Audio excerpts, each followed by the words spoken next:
Masih membahas klub pria merajut. Nah, kalau dilihat dari kiprah kalian di sini, apa kalian juga setelah ini membuat kayak pelatihan kepada yang lain atau bagaimana? Pastinya. Kita sering salah satu kegiatan kita adalah bikin workshop. Jadi kita sering diundang untuk workshop ibu-ibu. Ibu-ibu ya? Ya, kita laku karena ketika ibu-ibu, wah pengajarnya laki-laki, masa kita nggak bisa gitu. Akhirnya jadinya ibu-ibu itu lebih semangat gitu untuk belajar. Tapi yang ikut banyak juga nggak yang laki? Banyak. Banyak juga akhirnya? Banyak. Bahkan kita awalnya heran dulu ngajari mereka gitu, juga. laki ngajut gitu. Tapi Akhirnya mau juga gitu. Akhirnya nagih gitu ya? Nagih juga mereka. Sama kayak cooking. Tapi saya mau tanya juga, kalau kalian sendiri karena base dari mata dan juga laki-laki gitu ya, apakah produk-produk yang kalian create juga akhirnya terpengaruh juga karena kalian laki-laki? Iya sih.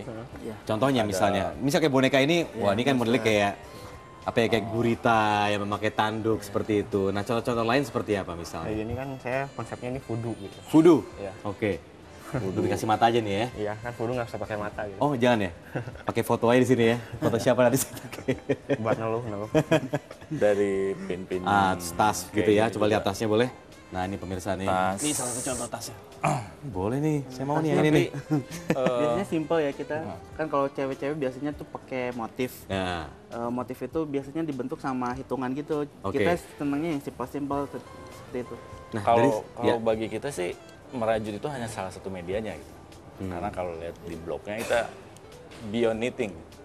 Jadi merajut itu hanya aktivitasnya gitu. Tapi lebih ke bagaimana kita membuat dengan kemampuan kita sendiri, DIY gitu, do it yourself, Ya. tentang membuat sesuatu. Jadi banyaknya sih untuk memenuhi kebutuhan sendiri, kayak pengen hadiah nggak usah beli, lebih apa ya namanya, Jadi pesannya di situ personal gitu ya. DIY-nya itu. DIY-nya itu. Jadi kalau ke produk sampai ke profesi dan sebagainya sebenarnya kita juga nggak terlalu ini. Walaupun pernah saya menjual gitu, karena ada yang suka akhirnya saya jual, tapi Akhirnya keterusan nggak?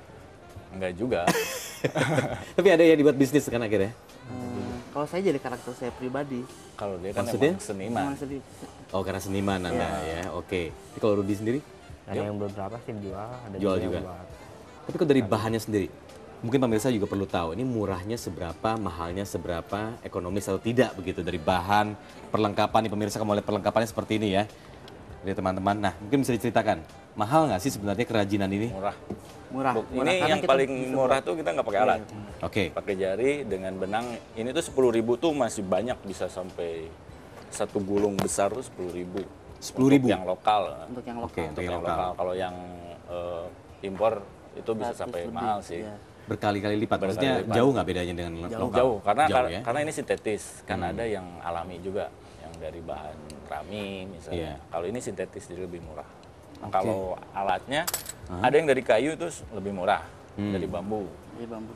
Terus Oke. kalau yang dari besi-besi Plastik, memang di besi. agak berarti macam-macam cukup murah juga. ya? Murah.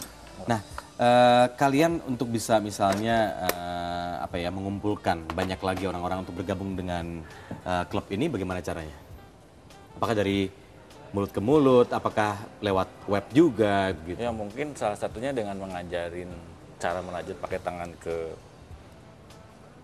Bapak. Oh, ke saya gitu? Itu salah satu cara kita. Jadi kita biasanya cuman berapa menit diajarin langsung bisa. Saya belajarin nanti. Udahlah jadi domain unit gitu karena Oke, udah tapi jadi masuk. melewati jejaring sosial atau misalnya web gitu? Iya, kita punya blog. Punya blog ya? Blog itu sebenarnya lebih ke dokumentasi kita sih. Oke. Dokumentasi dari misalnya kita pernah bikin workshop di mana, bikin acara di mana, atau teman-teman punya karya untuk ngegabungin sih. Blognya apa namanya, mungkin bisa dikasih tahu? Domainhunit.blogspot.com. The Main, Domainhunit. The Man, Domainhunit. THEMAN Unit ya, UNIT.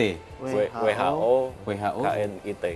Oh, The Man The Man Who Need. Lelaki yang merajut. Iya, maksudnya oke, itu. Who Needs. Oke. Ya, saya lihat ini dalamnya ada apa nih? Kok ada keras-keras?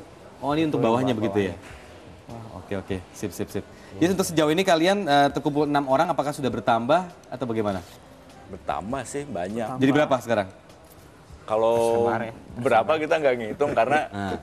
bagi kami yang kami ajarin khususnya itu udah kita sebut domain unit juga walaupun nggak Oke. ikut berkumpul gitu. Oke. Cuman kalau yang memang aktif tuh ya 10 sampai 15 mungkin ada lah yang pulang pergi. Tapi kalau yang memang sering kita nongol tuh 5 sampai 6 orang doang.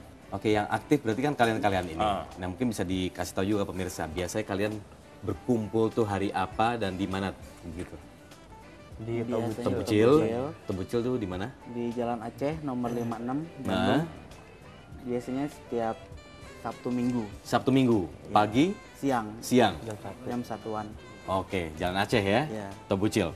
Oke, saya akan coba mau belajar yang memakai tangan seperti apa. Untuk sementara terima kasih dulu teman-teman, luar biasa nih bisa sharing ideas tentunya untuk hobi-hobi para pria di Indonesia. Dan sekarang waktunya kita kembali.